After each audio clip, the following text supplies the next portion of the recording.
आइए बात करते हैं आज के पहले महा उपाय की। पितृपक्ष शुरू हो गए हैं। आज मैं आपको पितृपक्ष से जुड़े हुए 5 महा उपाय भी बताऊंगी।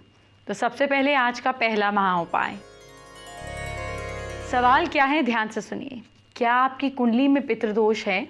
कुंडली में पितृदोष बन रहा है, अगर ऐसी सिचुएशन बन रही है, तब घर की दक्षिण दिशा की दीवार पर अपने स्वर्गीय रिश्तेदारों के फोटो लगाकर उस पर हाथ चढ़ाकर रोजाना उनकी पूजा स्तुति करनी चाहिए। उनका आशीर्वाद इससे प्राप्त होता है।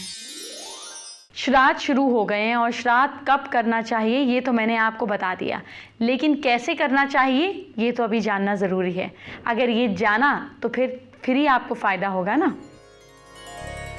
जिनके माता पिता स्वर्गवासी हो गए हैं उन्हें चाहिए कि उन्हें, जैसे मैंने आपको पहले बताया, सुबह जल्दी उठकर, अर्ली मॉर्निंग उठकर किसी नदी में स्नान करके या आप गंगा जल से भी स्नान कर लीजिए। तिल, अक्षत और कुश हाथ में लेकर पितृवैदिक मंत्रों द्वारा सूर्य के सामने खड़े होकर पितरों को आपको जलांजलि देनी है। पितृपक्ष के दौरान जिस दिन पूर्वजों की मृत्यु तिथि थी उस दिन व्रत करना चाहिए। इस दिन खीर और अन्य कई पकवान बनाने चाहिए। दोपहर के समय पूजा शुरू करनी चाहिए।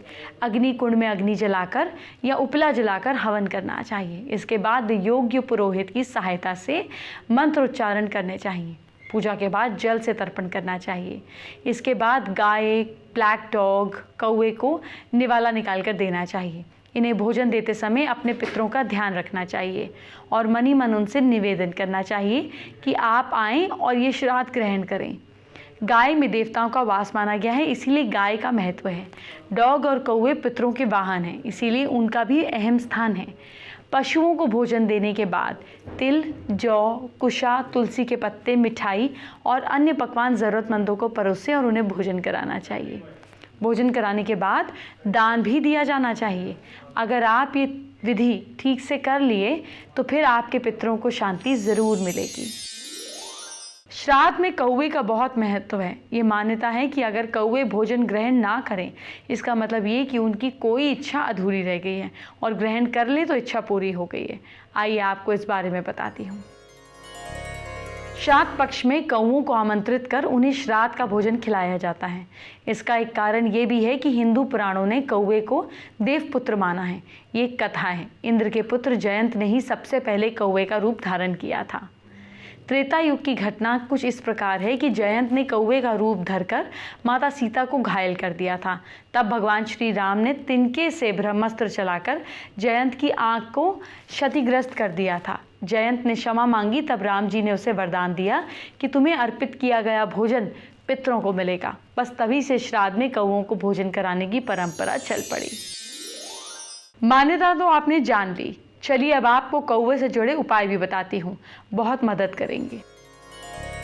किसी के शुभ कार्य में बाधा आ रही हो, देरी होती हो, तो रविवार को भैरव जी के मंदिर में सिंदूर का चोला चढ़ाकर बटुक भैरव स्तोत्र का एक पाठ करके कौवों को खिलाना चाहिए। ऐसा साल में 4-5 बार करने से जो भी शुभ काम है उनकी बाधा दूर हो जाती है। किसी भी काम को पूरा करने के लिए घर से निकलने से पहले अपने हाथ में रोटी ले लें। मार्ग में जहाँ पे भी कौवे दिखाई दें वहाँ उस रोटी के टुकड़े टुकड़े करके डाल दें, फिर आगे बढ़ जाएं।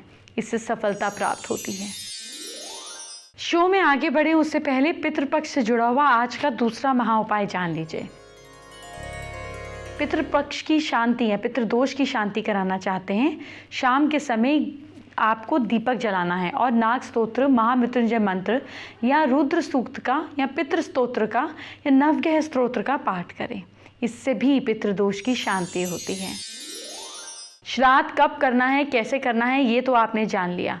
तो आइए अब आपको बताती हूँ कि श्राद्ध करते हुए क्या करना है और क्या नहीं करना है। श्राद्ध में 7 चीज़ें, गंगा जल, दूध, शहद, तरस का कपड़ा, दौहित्र, कुश और तिल बहुत ज़रूरी होते हैं। पास में जो पूजा की दुकान होगी वहाँ सब मिल जाएगा, घबराने की कोई ज़रूरत नहीं है। तुलसी से पितृ प्रसन्न हो और संतुष्ट रहते हैं। मान्यता है कि पितृ गरुड़ पर सवार होकर विष्णु लोक को चले जाते हैं। श्राद्ध सोने, चांदी, कांसे, तांबे के पात्र से या पत्तल के प्रयोग से करना चाहिए। श्राद्ध में लोहे का प्रयोग नहीं करना चाहिए। केले के पत्ते पर भी श्राद्ध का भोजन नहीं रखना चाहिए। आज आपसे पितृदोष की बात कर ही रही हूँ तो सबसे पहले आपको पितृदोष से होने वाले नुकसान के बारे में बता देती हूँ। अनेक प्रकार के महादुखों का सामना करना पड़ता है। काम में बहुत तरह की बाधाएं उत्पन्न हो जाती हैं। यही नहीं, संकट, अनहोनियाँ, अमंगल की आशंका बनी रहती है। घर में कलह, अशांति रहती है। किसी ना किसी अनहोनी का डर बना रहता है। बीमारी और दर्द आपके पीछे पड़ी रहती है। घर में आपसी मतभेद बने रहते हैं। संतान की प्राप्ति में विलंब होता है। घर में धन का अभाव ही रहता है। अब सवाल ये उठता है कि अगर आपको पितृदोष है तो वो दूर कैसे होगा? इस दोष से आपको मुक्ति कैसे मिलेगी? तो चलिए आपको बिना वक्त गवाए बता देती हूँ।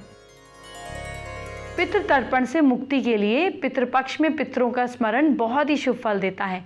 इसके लिए श्राद्ध का महत्व बताया गया है। सही समय पर पितरों की शांति न होने पर परिवार में पितृदोष उत्पन्न होता है। ये पितृदोष जीवन में अनेक तरह के रोग, परेशानियां, अशांतियां लाने वाला माना गया है।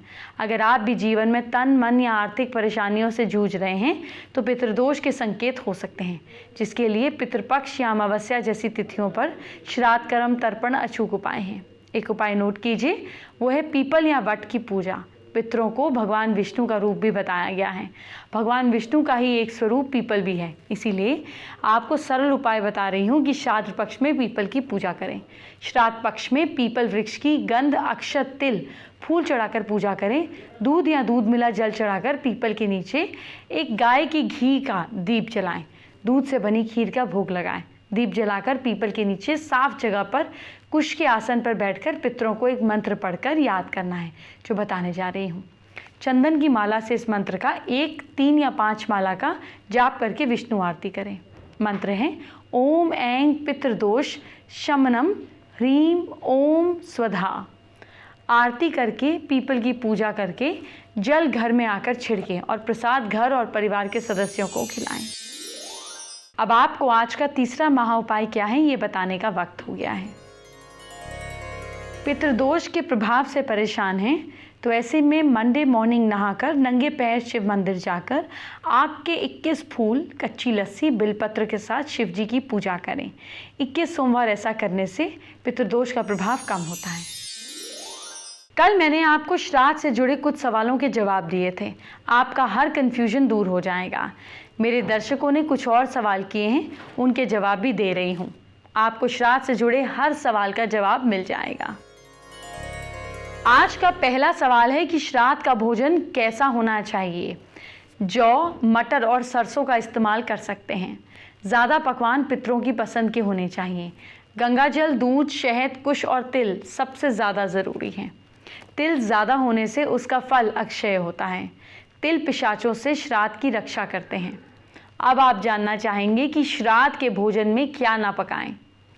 चना, मसूर, उड़द, कुल्थी, सूत, मूली, काला जीरा, कचनार, खीरा, काली उड़द, काला नमक, लौकी, बड़ी सरसों, काली सरसों की पत्ती, बासी खराब अन्न, फल और मेवे, इन सबको अवॉइड करें। कैसा हो श्राद्ध का आसन ये भी जानना ज़रूरी है। रेशमी, ऊनी, लकड़ी, कुशा जैसे आसन पर बिठाएं। लोहे के आसन पर कभी भी ना बिठाएं। भोजन का बर्तन कैसा हो? सोने, चांदी, कांसे, तांबे के बर्तन भोजन के लिए सबसे अच्छे माने गए हैं। चांदी के बर्तन में तर्पण करने से राक्षसों का नाश होता है। पितृ चांदी के बर्तन के लिए तर्पण से तृप्त होते हैं। चांदी के बर्तन में भोजन करने से पुण्य होता है। श्राद्ध और तर्पण में लोहे और स्टील के बर्तन का इस्तेमाल बिल्कुल ना करें। केले के पत्ते पर श्राद्ध का भोजन नहीं कराना चाहिए। अब आप ज़रूर जानना चाहेंगे कि कहाँ श्राद्ध करना चाहिए। दूसरे के घर में रहकर श्राद्ध ना करें। मजबूरी हो तो किराया देकर करें। श्राद्ध में कुश का इस्तेमाल से श्राद्ध राक्षसों से बच जाता है। तुलसी चढ़ाकर पिंड की पूजा करने से पितृ प्रसन्न होते हैं। तुलसी चढ़ाने से पितृ गरुड़ पर सवार होकर विष्णु लोक चले जाते हैं।